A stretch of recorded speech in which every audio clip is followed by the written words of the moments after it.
감독님 뵌지 한 15년쯤 된 것 같은데 제가 뵀던 가장 피곤한 얼굴이십니다. 감독이 참 극한 직업이다라는 것을 다시 한번 아까 잠깐 이야기를 드리면서 느낄 수 있었는데요. 어쨌건 많은 분들이 정말 보고 싶어하는 자리인데 그런 영화를 일찍 보시고 또 감독님 이야기를 한 시간에 걸쳐서 듣게 되셔서 아마 굉장히 귀한 자리가 아닐까 그렇게 생각이 듭니다.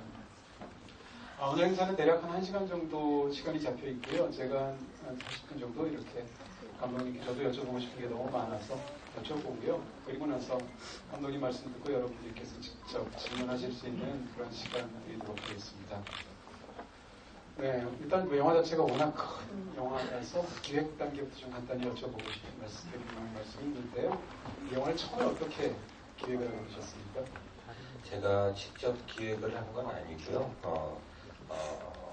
우정 필름이라는 회사가 있었고, 또 김경찬 작가라는 작가분이 있었어요. 그분이 한 5부 정도 쓰신 시나리오를 제가 받아봤었고, 그게 한 재작년 이맘때쯤인 것 같아요.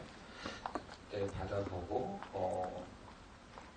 그때 지금 구조랑 비슷한 구조였는데, 악의 축, 그 박철원 차장을 안타고니스트를 따라가면서 이야기가 전개가 되고 특별한 주인공이 없는 것 같은, 그러니까 프로타고니스트가 별로 없는 것 같은, 많은 프로타고니스트들이 계속 릴레이로 나타나는 이런 구조가 굉장히 재미있었고, 일단 영화적으로요. 그리고 저도 사실 잘은 몰랐었는데 이 일련의 사건의 자세한 디테일에 대해서는, 근데 이제 시나리오를 보고 자료 조사를 좀 해보고 하니까 굉장히 안타까운 마음이 많이 들었고, 이렇게 우리나라 현대사에서 큰 족적을 남긴 부분일 수도 있는데 왜 아무도 얘기하지 않고 얘기하기를 꺼려하는가, 뭐 그런 부분에 대해서 제가 이제 가지고 있는 어떤 삐딱한 기질이 발동이 되면서 이거 한번 해보고 싶다, 그런 생각을 했던 것 같습니다. 네. 지금 말씀을 해주셨습니다만 지난 1년 사이에 우리 나라에 있었던 일은 누구도 예상하지 못했던 그런 수많은 일들이 있었던 것 같고요. 그런 상황에서 이 영화가 처음 기획되고 또 제작에 들어갔을 때와 지금 환경이 굉장히 큰 차이가 있지 않습니까? 자료를 보니까 이 영화가 일단 중간에 이제 박정철 열사의 아버님이 재를 뿌리는 장면을 겨울에 촬영을 해서 그것만 좀 미리 찍으셨고, 본격적으로 이제 4월 20일 날 처음으로 크랭크닝 한 것으로 되어 있어요. 자들들 아시듯이 이제 3월에 탄핵이 있었고 5월에 대선이 있었지 않습니까? 그 한 중간에 이 영화가 이제 촬영에 들어가게 됐고, 기획했을 때는 또 이런 일이 있을 거라고는 상상도 못했을 당시에 굉장히 어떻게 보면 비장한 각오로 아마 기획하시지 않으셨을까 이런 생각이 드는데요. 그런 상황에서 대선이 올해 선거 운동이 시작된 게 제가 찾아보니까 4월 17일이더라고요. 그러니까 그 직후에 한 3일쯤 뒤에 영화가 사실상 크랭크이 된 건데, 그 상황에서 대선 결과도 신경이 막 어느 정도는 쓰이셨을 거고, 그리고 나서 또 대선 결과가 나온 당시 이후에도 또 영화 촬영을 한참 돼야 되니까 전반적으로 그런 사회의 경랑 속에서 영화를 만드는 과정에서 조금 기획이 좀 달라졌거나 좀 보완이 되었거나 대체된 부분은 없었습니까? 네, 그냥 간단히 말씀드리면 그럴 여유가 없었던 것 같아요. 그 시나리오를 준비하는데 오랜 시간을 소비하고 공을 들였던 부분이어서, 그리고 갑자기 휘몰아치듯이 진짜 기적처럼 기라성 같은 배우분들이 뜻을 같이 해줬고, 그때도 이제 앞으로 상황이 어떻게 전개될지 모르는 상황에서 배우분들도 용기를 내주신 부분이고, 그리고 뭐 이렇게 갑자기 막 터지듯이 폭발하듯이 그렇게 캐스팅이 돼가지고, 그리고 우리가 준비할 게 많은 거에 비해서 시대물이니까 준비할 게 꽤 많았는데, 또 어떤 배우분들 스케줄 여러 가지를 따지다 보니까 프리프로덕션 기간이 굉장히 짧았어요. 그래서 그거 준비하고 하느라고 사실은 예, 오 하다가 그냥 크랭크인이야 그렇게 됐던 부분이라 사실 굉장히 좀 정신이 없이 지내왔었습니다. 그 당시에. 연말에 워낙 뭐 큰 영화들이 지금 많이 개봉하고 있는데 1987이 특히 많은 관심을 받는 여러 가지 이유 중에 하나가 아마 당연히 다루고 있는 이야기도 있을 것이고 배우들이 워낙 초화 캐스팅이지 않습니까? 사실은 저는 이제 그 누구누구 나오는지 사전에 충분히 알지 못하는 상태에서 영화를 보고 정말 깜짝 놀랐는데 최근에 이제 이렇게 좀 여러 탑스타들이 나오는 영화들이 많이 기획이 됐는데 그 정도를 넘어선 것 같은 어떤 느낌이 확실히 이 영화에 있고요. 지난 몇 년간 캐스팅으로 최고로 호화로운 캐스팅이 바로 1987이 아닌가 싶은 생각이 있습니다. 이런 여러 가지 것들이 합치게 되니까 지금 보시기 전에도 관심이 굉장히 뜨겁고 감독님도 지금 예상 관객 수를 모자에 새기고 나오셨는데요. 꿈이 굉장히 크신 것 같은데. 예, 2017은 아닙니다. 겸손하시군요. 그런 상황에서 감독님께 여쭤보고 싶은 게 있습니다. 아까 캐스팅 말씀을 하셨는데 캐스팅 중에서 제일 먼저 된 게 의외로 강동원 씨라고 사실 오늘은 다 보셨으니까 강동원 씨가 제일 먼저 캐스팅됐다는 건 사실은 좀 의외이기도 할 것 같아요. 네, 저랑은 이제 카멜리아라는 옴니버스 영화 중에 이제 러브고셀이라는 영화를 단편 작업을 같이 했었어요. 네, 그리고 그 이후로 이제 친분을 갖게 됐고 서로 이제 어떤 작업을 하는지 어떤 걸 하려고 하는지 뭐 서로 자주 만나서 자주 아무튼 바쁜 것 치고 자주 만나서 얘기를 나누는 관계였고요. 그러다가 제가 이제 이런 사실은 이 영화가 만들어질 수 있을지 어떨지 모르기 때문에 굉장히 비밀리에 작업을 하고 있었어요. 혹시나 이 프로젝트가 알려지면 그 당시에는 횡행한 시절이었고 그래서 굉장히 조심스럽게 작업을 하고 있었는데 그러다가 이제 동원 씨가 이제 알게 됐고 시나리오가 완성되면 한번 보여달라. 그래서 보여드렸고 사실 이게 너무 대스타잖아요. 탑스타고. 그래서 뭐 할 욕이 없는데 그래도 한다면 이 배역명이 잘생긴 대학생이었거든요. 그게 이제 영화를 보셔서 아시겠지만 이한열 열사를 나중에 그 사고가 터지고 나서 신문 기사상에서 연희도 관객들도 알게 되고 그 놀라움과 충격과 그리고 그 쓰러져가는 모습을 볼 때 어떤 슬픔 뭐 이런 것들이 좀 더 극적으로 배가 되기를 바라는 마음에 그런 구조를 택한 거고요. 그래서 시나리오 안에서도 계속 숨겨놓고 가는 어떤 그런 배역이었습니다. 그래서 너 잘생겼으니까 지나치게 잘생겼죠. 아무튼 한번 보라고 했는데 너무 의외로 선뜻 오히려 제가 나와서 폐가 되지 않았으면 좋겠고 하고 싶다 그런 말을 해줘서 그게 이제 굉장히 큰 힘이 됐죠 저희한테. 그래서 또 비밀리에 여러 가지 캐스팅들을 또 진행하고 그랬던 기억이 있습니다. 네, 뭐 강동원 씨뿐만 아니라 사실 지금 약간 강동원 씨가 뒤에 이렇게 후반부에 배치가 되어 있기도 하고 뭐 반전이라고까지는 말은 못하지만 그런 부분들이 있어 사실 영화 개봉 전에는 그런 세세한 부분들이 이렇게 노출되는 것을 만드신 분들이 약간 꺼리는 것 같아요. 그런 부분들이 약간 좀 감안해 주셨으면 좋겠다. 오늘 보신 분들이 그런 말씀 좀 드리고요. 그 연장선상에서 이제 배우들 말씀을 드리는데 아까도 말씀드린 것이 뭐 초화 캐스팅이라는 게 이제 빈말이 아니라 배우들이 너무 스타들이 많이 나오니까 오히려 영화가 막 좁아 보이는 느낌까지 있고요. 그 캐릭터들 자체가 예를 들어 설경구 씨 같은 대스타가 나오는데 도망가는 일만 있을 거예요. 그런 식으로 이 많은 스타들이 저렇게 나오게 된 것은 본인들이 그런 배역의 비중을 모르고 나온 게 아닐 거고 그런 측면에서 이 배우들이 참여한 것도 영화마다 참여하는 여러 가지 이유가 있을 텐데 굉장히 다른 의미가 있었을 것 같아요. 더군다나 작년 말에. 네. 그만큼 뭔가 새로 우리의 현실에 대해서 어떤 안타까움을 가지고 있었다고 생각이 되고요.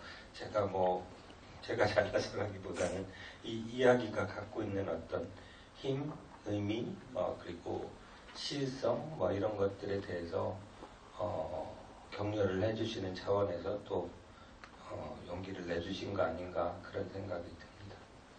네, 영화의 사실 내용은 이제 저런 엄청난 그런 변화를 가져오는 용기 있는 행동들이 한두 명 때문에 생긴 것은 아니다라는 이야기를 하고 있는 영화이고, 그런 그 모든 것에 어떤 식으로든 참여한 전 시대의 어떤 사람들에 대해서 바치는 일종의 경애 영화 같은 느낌이 있습니다. 근데 영화가 현실적으로 이제 캐릭터 숫자 자체가 엄청나게 많고, 그런 상황에서 사실 관객이 헷갈릴 수도 있는데, 그런 상황에서 그런 각각의 인물들을 맡은 배우들이 다 스타이다 보니까 관객들이 대부분 다 아는 배우들이잖아요.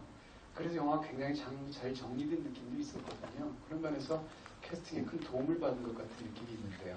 사실은 그런 면이 필요했기 때문에 그런 죄송한 부탁들을 했던 것 같아요. 그러니까 짧게 나오지만 인상 깊게 다 모든 배우들이 각자의 역할을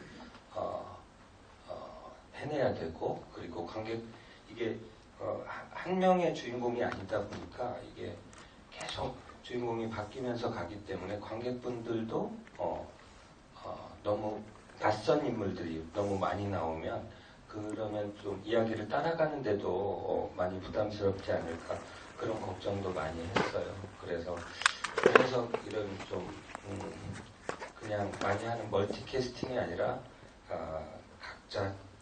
각자의 맡은 바 임무를 또렷하게 해낼 수 있는 이런 캐스팅이 필요했던 것 같고, 또 한편으로는 영화의 사실감이나 진짜 이야기라는 부분을 설득하기 위해서 또 아직 잘 알려지지 않은 그런 배우들, 또 반대급부로 또 최대한 잘 알려지지 않은 얼굴들을 같이 이 영화에 등장을 시키면 더 좋겠다, 그런 생각으로 좀 캐스팅을 진행을 했던 것 같습니다. 저는 이제 이 영화가 제목이 이렇게 결정되는 순간, 물론 그 이전에 결정이 됐겠습니다만 영화의 어떤 방향이나 화법 정체가 정해진 것이 아닌가라는 생각이 있습니다. 무슨 말씀인가 하면 제목을 그렇게 할 리는 없겠지만, 예를 들어서 이 제목을 박종철과 이한열이라고 하지 않고 1987이라고 한 것은 사실 영화가 캐릭터가 아니라 사건을 따라간다라는 데 대한 어떤 천명처럼 저한테 보이기도 하는데요. 그런 면에서 영화를 보시게 되면 사실은 한국에서 만들어지는 어떤 큰 사건, 실화 사건을 모델로 한, 실제 소재로 한 그런 영화들도 대부분 특정 주인공들을 강력하게 캐릭터라이징을 해서 인물 중심으로 끌고 가는 경우가 굉장히 많은데, 제가 이 영화를 보고 놀란 건 캐릭터가 아니라 철저히 사건을 그려나가는 거대한 벽화를 그리는 것 같은 방식으로 영화를 하셨어요. 그래서 그 연장선상에서 여쭤보고 싶은 건 1987이라는 제목이 최종적으로 정해진 건 언제인 건지, 그리고 또 인물 대신에 사건을 크게 따라가서 벽화를 그리는 방식으로 하겠다고 결정하신 마음 같은 걸 여쭤보고 싶습니다. 1987이라고 제가 제목을 생각하게 된 부분은, 사실은 이 초고를 받았을 때는 제목이 보통 사람들이었어요.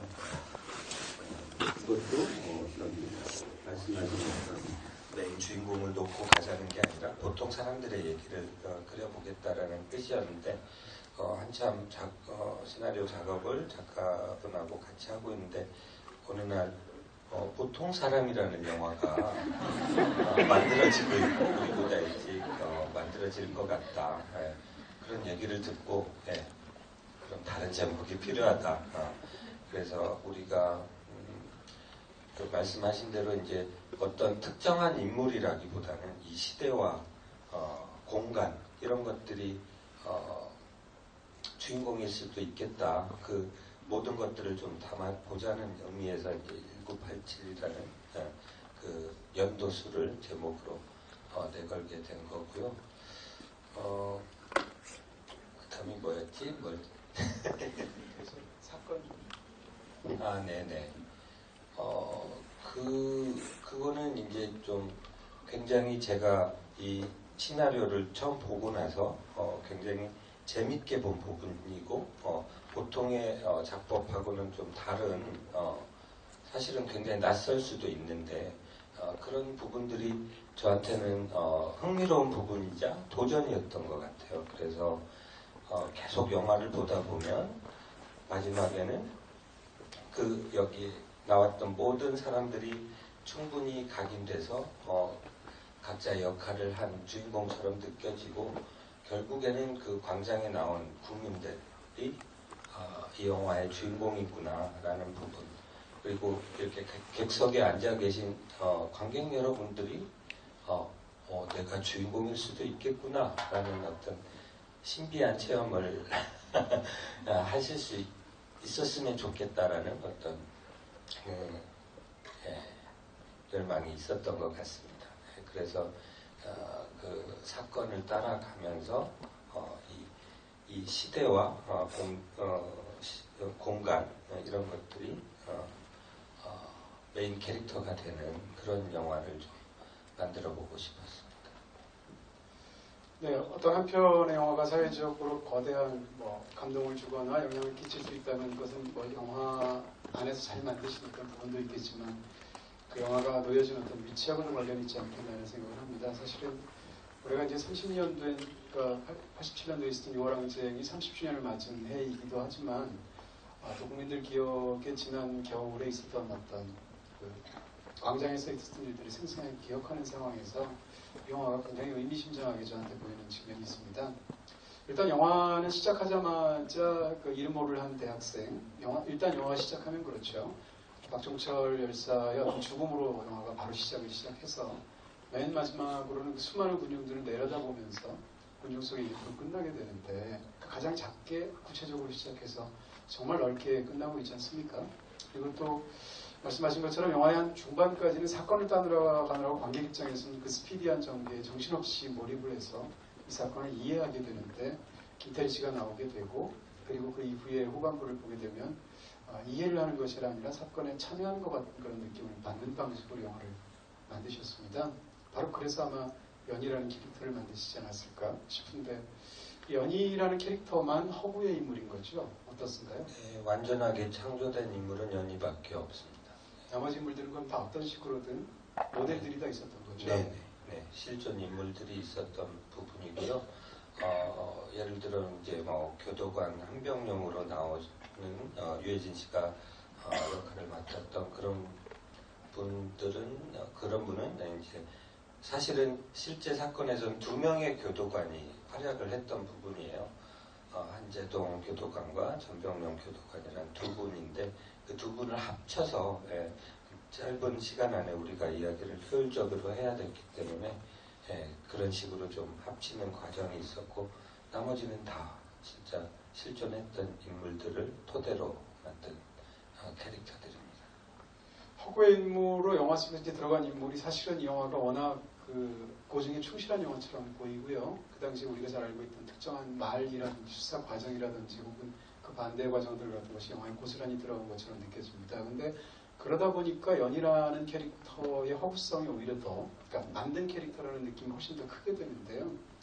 그러다 보니까 이 영화를 보는 어떤 감독님의 핵심적인 시선이 연희한테 담겨 있는 게 아닌가, 관객이 봐주기를 바라는 어떤 시선 같은 거예요. 그런 측면에서 왜 영화에서 그런 것을 담당할 인물이 연희라고 생각하신 건가요? 우리가 이제 검사도 나오고 의사도 나오고 기자도 나오고 교도관도 나오고 많은 직군들의 인물들이 나오는데 사실 진짜 그냥 평범한 사람, 보통 사람, 그리고 그 당시를 겪었던 많은 사람들은 제가 알고 있기로는 마음속에서 이게 부당하고 뭔가 국가의 권력이 너무 폭력적으로 가고 있는 데 대해서 안타까워하면서도 또 자기 목소리를 적극적으로 내지 못해서 좀 안타까워하시는 그런 분들, 그러니까 보통 사람의 시선이 굉장히 비어있다고 생각했고 그런 역할을 새내기 대학생 연희라는 인물이 해줬으면 좋겠다라는 측면이 하나 있었고요. 그리고 박종철 열사로 시작해서 이한열 열사로 끝나는 이런 구조를 꼭 가져가고 싶었어요. 그래서 사실은 박종철 열사의 고문치사 사건을 도대체 어떻게 되는 거냐, 이게 밝혀지는 거냐 아니냐, 뭐 어떤 이런 기본적인 긴장 라인들을 거기 박종철 열사의 사건에 이제 맞춰두고 이제 초반에 스피드를 내는데 이한열 열사는 사실은 이 사건의 팩트를 보자면 직접적으로 연관이 없는 거죠. 근데 이제 어떻게 하면은 이한열 열사로 끝낼 수 있을까, 그런 부분을 고민하다 보니까 연희라는 캐릭터가 보통 사람을 대변하면서도 또 이 박종철 사건과 이한열 열사를 이렇게 극 안으로 끌어들이는 그런 역할들을 기능적으로만 얘기하자면 그런 역할들을 하고 있다고 생각합니다. 저는 영화를 보면서 이제 가장 인상적으로 저한테 받아들여졌던 느낌은 뭐였냐면, 이 영화가 1987년을 바라보는 품이 굉장히 넓다라고 느꼈습니다. 무슨 말씀인가 하면, 영화를 보면 이제 사실 어떻게 보면 이제 그 권력의 체계가 있을 때 권력 체계에 있는 사람들도 이 과정에서 상당히 역할을 하는 거지 않습니까? 결과적으로 따지면. 예를 들어서 이제 이런 생각을 해보게 되는 거죠. 최 검사가 그때 어떤 이유로 화장동 의서에 그냥 서명을 했더라면, 그 다음에 그때 그 의사가 어떤 이유로 기자한테 사실대로 이야기를 하지 않았더라면, 그때 어떤 이유로 그때 교도관이, 그 대학생이 이런 식의 상상을 할 수가 있지 않습니까? 이 사건이 권력 총체적으로 그것을 은폐하려고 하는 사건이니까 보니까 그중에 예를 들어서 최 검사만 하더라도 사인을 했으면 증거가 없이 그냥 화장이 됐을 텐데, 근데 그렇게 각자 자기 위치에서 어찌됐건 인간의 도리나 직업의 윤리적인 측면을 다하는 어떤 사람들이 있었기 때문에 그나마 이렇게 많은 희생이 있었어라도 이런 엄청난 일들이 있을 수 있었던 건데요. 그걸 영화가 굉장히 잘 살린 부분들이 있는 것 같고, 그게 굉장히 큰 감동을 주는 것 같습니다. 근데 어떻게 생각하면 사실은 사람들 입장에서는 저럴 때 최검사라든지 교도관이라든지 이런 사람들은 어찌됐건 권력 체계 안에 있는 사람들이고, 그 사람들이 결과적으로 순기능을 했다 할지라도 거기에 대해서 다르게 배제할 수 있는 마음이 있을 수도 있는 거지 않습니까? 근데 영화는 그렇게 하지 않고 그런 부분들까지도 사실은 다 품어낸 부분이 있다는 말입니다. 이런 말씀에 대한 감독님의 어떤 생각, 이런 게 굉장히 중요한 것 같아서요. 네. 그러니까 저희가 할 수 있는 한, 1987년을 살았던 이 많은 사람들, 집단들을 최대한 넓게 포용하려는, 포용이라기보다는 뭐라고 해야 되나, 그 안에 녹여내려고 노력을 한 부분이 있어요. 사실 그 검사 집단만 해도 어떤 검사는 이건 뭐 그냥 어차피 덮어질 일이고 우리가 뭐 이렇게 신용만 하면 되지라고 이제 그런 태도로 일관하는 검사도 있었고, 지금 경찰 내부에서도 대공처를 시기 질투하고 그 권력 안에서 서로 어떻게 쪼개지고 알력이 생기고 어떤 관계들이 맺어지는지 그런 부분까지도 좀 들여다보자. 그리고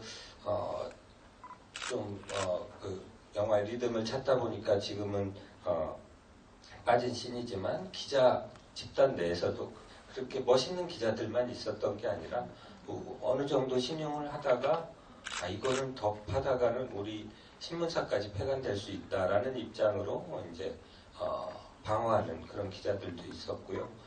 그런 모든 다양한 측면들을 최대한 담아보자. 그거는 뭐랄까 우리 삶을 있는 그대로 좀 바라다 보자라는 의미도 같이 있었던 것 같아요. 우리한테는 그런 측면들이 한 개인 안에서도 여러 가지 다양한 생각과 갈등들이 부딪히고 섞이는데, 그런 부분들을 다양하게 보여주지 않으면 너무 가짜 같을 것 같았어요. 너무 평면적이고 너무 의의 없음에 불타는 어떤 인물들만 막 나와가지고 우리가 이렇게 해냈어요 하는 영화가 아니라 배우분들하고 이제 얘기를 하면서도 우리가 이 캐릭터들을 2D로 만들지 말자, 3D로 만들자. 그냥 인간인 걸, 그냥 보통 사람이었던 걸 인정하고 그 보통 사람은 어떤 결들을 가지고 있을까? 도대체 무엇 때문에 최후의 양심을 버리지 못하고 그렇게 뛰어들었던 것일까? 혹은 내부 고발을 했던 것일까? 뭐 이런 부분들을 각자 인물들의 골고루 적용해서 막 섬세한 조각처럼 그렇게 그래서 한번 보면 잊혀지지 않는 각자의 개성들을 캐릭터 안에 만들어 보자 그런 생각들을 많이 하고 고민을 많이 하고 이야기를 많이 했던 것 같습니다. 네, 말씀해 주신 것처럼 뭐 어떻게 보면 가장 정의롭고 인생을 살면서 오로지 남을 위해서 혹은 민주화를 위해서만 몸을 바친 그런 굉장히 훌륭하신 분들이 많을 텐데 그런 사람들뿐만이 아니라 영화 속에 등장하는 어떻게 보면 그쪽과 관련해서 평생을 살아온 사람이 어떤 특정한 계기에서 차마 고개를 돌리지 못해서 결국은 이 일에 일조를 했던 사례들까지 집어넣으신 거잖아요. 그런 게 이제 저한테는 굉장히 좀 깊게 다가오기도 했는데요. 그 연장선상에서 여쭤보고 싶은 건 영화를 보면 사실상 모든 악의 축은 이제 박 차장처럼 보이는데 김윤석 씨가 일단 기본적으로 연기를 워낙 잘하는 연기 잘하시고요. 근데 어떤 의문이 있나 이런 질문을 드릴 수 있을 것 같습니다. 사실 박 차장은 뭐 권력의 핵심부에 있다고 말할 수는 있겠지만 어쨌건 그 위에는 장세동이라는 사람도 있었고 여기도 장부장이라는 이름으로 나오지만은요. 또 그 위에는 당연히 전두환이라는 사람이 있었겠죠. 근데 영화는 상대적으로 이 영화에서 모든 그 뭐라고 그럴까요? 이런 모든 것을 탄압했던 그런 주축의 핵심으로 박 차장을 사실상 중간에 놓고 그 인물을 집중적으로 해부하고 있습니다. 거기에 대한 어떤 분께 질문을 드리고 싶은데요. 네, 기본적으로 박정원 처장은 자기만의 왕국을 갖고 있으면서도 대통령을 그러니까 계속 갈면서 자기만의 왕국을 지켜내고 그리고 그 권력들에 부역한 사람이에요. 기본적으로는 그런 면에서 그 당시에 권력 정권들의 어떤 폭력성이나 어떤 아이덴티티를 일부 대변하고 있다고 생각했고요. 그러면서도 자기만의 어떤 독특한 역사성과 신념을 가지고 행동하는 이 역할이 굉장히 많은 거를 한꺼번에 동시에 설명할 수 있는 어떤 굉장히 효율적이다 그런 생각까지 했던 것 같습니다. 그래서 이 인물을 이 당시에 어떤 만연해 있던 어떤 우리 나라의 폭력성 이런 부분들을 정권의 폭력성을 대변하는 인물로 놓고 또 거기에 어떤 히스토리와 다른 캐릭터들을 섞어내면서 좀 더 확장한 사실은 그 권력의 핵심과 그 내부를 영화적으로 어떻게 이제 뭐 표현하거나 들여다보는 데는 한계가 있을 수밖에 없다고 생각하고 아무리 들여다본다고 하더라도 그걸 사실로 믿게 하기는 사실은 좀 굉장히 어려운 작업일 수 있다고 생각했어요. 그리고 정확하게 그 팩트들을 아직도 모르고 있는 부분들이 많이 있으니까 그래서 이제 그런 모든 부분들을 골고루 갖고 있는 이 악의 축, 척추로서 이제 기능하는 게 저는 굉장히 재미있는 캐릭터라고 생각했습니다. 배우들을 활용하신 감독님 방식에 대해서 하나 이렇게 또 질문드리고 싶은 부분이 있습니다. 사실 영화 속에 등장하는 이 배우들은 뭐 한국에서 연기도 너무 잘하시고 너무 유명하기도 하고 스타들이기도 하고 이런 분들이 굉장히 많이 나오셨는데요. 근데 영화를 보다 보면 유독 두 배우의 활용이 굉장히 다르게 저한테 느껴집니다. 전반부에서는 하정우 씨가 그렇고 후반부에서는 강동원 씨가 그렇다는 느낌인데요. 그러니까 영화 속에 등장하는 이 지금 말씀드린 두 배우도 사실은 실존 인물이 있고 모델이 있는 인물이지 않습니까? 근데 하정우 씨나 강동원 씨는 스타처럼 영화가 다른 느낌이 있는 것 같습니다. 근데 그 외에 다른 스타들은 그렇게 다루지 않은 것 같거든요.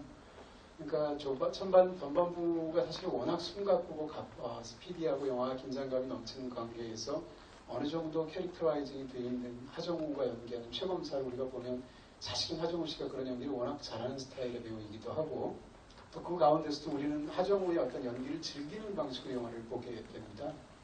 영화의 후반부가 되면 이 상황 속에서 이제 김태리로 대변되는 말하자면 어떤 일반 관객, 민초 이런 사람들의 각성 같은 걸 다루게 되는데 그것을 이끌어내는 사람이 이제 강동원으로 설정이 되어 있지 않습니까? 근데 영화 속에서 강동원은 굉장히 이상화되는 캐릭터라는 부분이 좀 있잖아요. 배우의 활용의 측면에서. 그러니까 제가 감독님께 여쭤보고 싶은 것은 사실상 스타가 이렇게 많이 나오는 배우인데 유독 하정우 씨와 강동원 씨를 전반과 후반에 좀 다른 방식으로 배우를 활용하신 것 같아서 거기에 대한 질문이 있습니다. 글쎄요. 이제 시나리오를 처음 제가 이제 받아보고서도 제일 인상 깊게 본 뭐랄까 조금은 이질적으로 느껴졌던 캐릭터가 이제 그 최환 최검사였는데 하정우 씨가 맡은 배역이었는데 사실 최 검사님이 저희 영화를 보시고 나는 저렇게 술주정뱅이도 아니고 점잖은 사람이었는데 왜 저렇게 그려놨냐면 약간 투정을 부리셨다고 하시더라고요. 그만큼 이 기존의 어떤 장르적인 문법에 굉장히 많이 나올 법한 그리고 많이 본 기시감이 있는 그런 캐릭터로 이제 그려져 있는 것 같아요. 그리고 그게 사실은 이 영화를 말하자면 뭐 이런 표현을 하긴 그렇지만 관객들을 이야기 속으로 끌어들이는 어떤 초반의 길 안내자 같은 영화적으로 이제 사실 살짝 속이는 건데 우리 영화 굉장히 장르적이고 재밌어요. 따라오세요. 그러다 보면은 더 큰 어떤 큰 선물을 드릴 수도 있습니다. 드릴게요. 라는 그런 제스처로 그냥 저는 생각을 했어요. 그러니까 더군다나 이제 하정우 씨가 갖고 있는 어떤 스타성과 그 아우라를 제가 이제 감히 누를 수 없었던 부분도 있었던 것 같고요. 그리고 그냥 그렇게 그 역할을 잘 해내면 저는 길안내자로서 굉장히 우리 영화에 큰 도움이 될 것 같다고 생각했고 강동원 씨 같은 경우는 사실은 굉장히 조심스러운 부분이 있었습니다. 이한열 열사에 대해서 뭐 많이 알려진 바가 없고 사실 남겨진 글이나 뭐 몇 가지 단초를 가지고 이제 상상을 해야 되는 그런 부분이 있어서 그리고 또 이한열 열사를 막 너무 사실은 저는 굉장히 열사로서 너무 박제된 인물이 아니라 진짜 우리 옆에 이렇게 만날 수 있는 진짜 사람이었다. 누군가의 아들이었고 누군가의 형제였고 그런 사람으로 그려야 좀 더 이 영화의 어떤 비극성이랄까요? 그런 것들이 좀 더 살아나고 우리 영화의 취지에 더 맞는 거라고 생각했는데 사실 거기는 이제 굉장히 조심스러운 부분이 있었고요. 너무 막 무슨 클럽 가고 이런 캐릭터로 그릴 수는 없는 거잖아요. 예. 그때 클럽이 없었던 것 같습니다. 네. 불합부가 있었구나. 네, 아무튼 그런 부분에서 굉장히 조심스럽게 다루다 보니까 뭐랄까 다른 캐릭터에 비해서 좀 약간은 경직돼 보이고 좀 뭐랄까 이렇게 그런 부분이 생기지 않았나 싶고 또 강동원 씨도 가지고 있는 어떤 스타로서의 아우라가 굉장히 크기 때문에 사실 저는 이번에 이제 기자분들과 인터뷰하다가 진짜 깜짝 놀랄 만한 사실을 알게 됐는데 김태리 씨가 이제 어딘가에 버려지고 이제 비를 쫄딱 맞고 이제 어디 버스 정류장 근처에 쪼그리고 있는데 이제 택시에서 내려서 우산을 들고 나타나잖아요. 그걸 보고 늑대의 유혹이 생각났다고 많은 분들이 그러시는 거예요. 그래서 그게 20년 된 영화인데. 네, 근데 이제 그건 강동원의 어떤 뭐랄까 대표 이미지다라고 생각들을 그러신 분들 있으시죠? 네, 저는 이번 꽤 많잖아요. 저는 진짜 그렇게 생각을 못했거든요. 물론 이제 마스크를 내리고 뭐 이런 부분은 사실 그런 어떤 깜짝 서프라이즈로 나타나는 이 배우의 스타성이나 어떤 외모나 이런 것들을 조금은 가볍게 이렇게 등장시키기 위한 어떤 기법이었다면 기법이었다고 이제 인지를 하고 있었지만 그렇게 그런 부분이 이렇게 뭐랄까 제가 의도하지 않았던 어떤 부분으로 발전해 나가 그렇게 인식이 됐다는 거를 보면서 그러니까 여러 가지 생각이 들었던 것 같아요. 예, 그게 어떻게 했었어야 되나 뭐 이런 생각도 사실 저는 하고요. 생각하지 못하셨던 부분인데 전 그만큼 사실은 강동원 씨가 좀 그러니까 나쁘다는 의미가 아니라 굉장히 강력한 스타라는 의미에서 좀 위험한 배우일 수도 있다는 생각이 들어요. 왜냐하면 우리가 이제 어떤 경우에 따라서 강동원을 장르명이라고 말을 하기도 하는데 그런 측면에서 어떤 영화의 후반부가 관객을 굉장히 사로잡는 부분도 있을 것이고 반대로 감독님이 생각하지 않았던 부분을 영화가 관객이 받아들일 수 있는 부분도 있지 않나 이런 생각이 사실은 살짝 들었고요. 근데 제일 중요했던 건 글쎄요 뭐 너무 그냥 도덕 선생님처럼 얘기하는 건지는 몰라도 여기서 연기하는 배우들의 그리고 제가 스태프들의 어떤 동기 그리고 마음 그런 게 중요한 거라고 믿고 돌파할 수밖에 없었던 그런 영화였던 것 같습니다. 뭐 다른 어떤 장꾀를 부리거나 뭘 하기 시작하면 영화는 무너질 거라고 생각했고 그런 부분들을 배우들과 계속 얘기하면서 독려하고 서로 초심을 우리가 어떤 초심이었나 그런 부분들을 자꾸 상기시키면서 그렇게 작업을 했던 것 같습니다. 뭐 이제 동료 감독이라고 말씀드려도 될 것 같은데 이제 문소리 감독님하고 같은 방에 같은 침대를 쓰시지 않습니까? 그러니까 이 영화에서 문소리 씨가 마지막에 너무 멋진 목소리로 마지막에 카메오 출연을 목소리로 하게 되는데 문소리 씨를 혹시 이 영화의 다른 방식으로든 출연시키실 만한 마음은 없었는지 또 하나는 이 영화를 다 보고 나서 문소리 씨는 뭐라고 이야기하셨는지 궁금하네요. 사실은 이제 그 연희 캐릭터가 가지고 있는 어떤 뭐랄까 그러니까 일종의 자기 트라우마에 기인한 거긴 하지만 이런 민주화운동이나 이런 사람들의 어떤 집단으로서의 어떤 양심적 행동에 대해서 회의를 갖고 있는 인물이잖아요. 그런 부분이 이제 거의 유일하게 나오는 여성 캐릭터인데 그런 부분하며 또 아까 말씀하신 것처럼 어떤 다른 그냥 잘생긴 남자의 도움을 받아서 각성을 하고 이 세상을 깨닫게 되는 것처럼 보일까봐 그런 부분들에 대해서 굉장히 좀 저는 민감하게 좀 우리 영화의 취지가 좀 오해되지 않을까 뭐 그냥 시대가 그렇다고 막 완전히 남성 중심의 어떤 뭐 그런 이야기로 그려지지 않을까 뭐 그런 부분들도 상당히 신경이 많이 쓰였던 부분인 것 같고요. 그래서 어떻게 하면 이 문소리 배우를 여기 중요한 역할로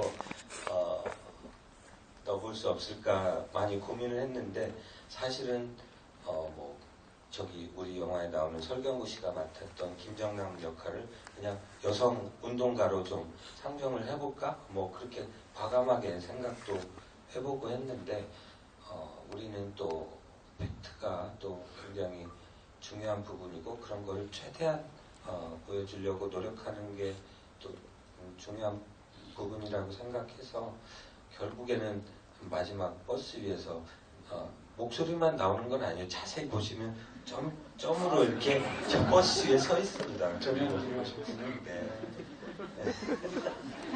아니 근데 그 목소리를 듣는 순간 워낙 그 목소리가 보이는 아우라가 있어서 굉장히 훌륭한 그런 카메오가 아니었나 싶고요.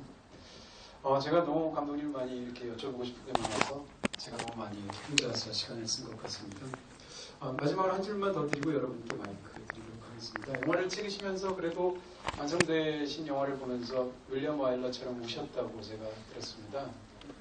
첫 기자 시사회 때 보시면서 폭풍 눈물을 흘리셨다고. 그래서 본인의 영화를 보시고 오는 것은 제가 알기로는 할리우드에서는 배너를 만들었던 윌리엄 와일러가 있고요. 한국에는 이제 1987을 만든 계시는 건데 보시고 나서 본인 아무래도 감독은 스스로에게 이렇게 좀 짤 수밖에 없을 텐데 그럼에도 불구하고 이 영화에서 내가 이거 하나는 한 것 같다라는 식으로 자부하시는 부분이 있다면 어떤 건지요?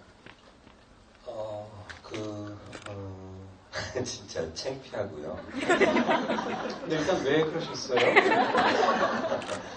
그날은 이제 다른 배우분들도 이제 완성된 영화를 처음 보는 날이었어요. 그래서 같이 앉아서 이제 영화를 보고 있는데 제 주변에서 너무 많이 우시니까 사실 저도 전이가 된 것 같았어요. 그 마음들이. 그래서 그 객석에서 같이 훌쩍거리다가 그냥 빨리 추스리고 이제 또 뭐 기자분들 만나야 되니까 나가야지 하고 대기실에 갔는데 그 제 친구이기도 한 박희순 배우가 대기실에 와서까지도 계속 울고 계시는 거예요. 근데 그걸 보니까 더 막 형언할 수 없는 뭐랄까요, 감정들이 올라와가지고 그런 상태가 돼 있는 상태로 박희순 배우는 또 그 자기 코디 분장사가 있으니까 다 고치고 이렇게 나가시더라고요. 근데 저는 그럴 생각 없이 그냥 뭐 이제 얼굴뿐만이 아니라 감정 상태가 굉장히 얇은 상태로 이제 나가서 이제 얘기를 하다가 사실은 박 열사가 그 향년 21살이었고 이한열 열사가 20살이었고 그런 얘기를 하다 보면은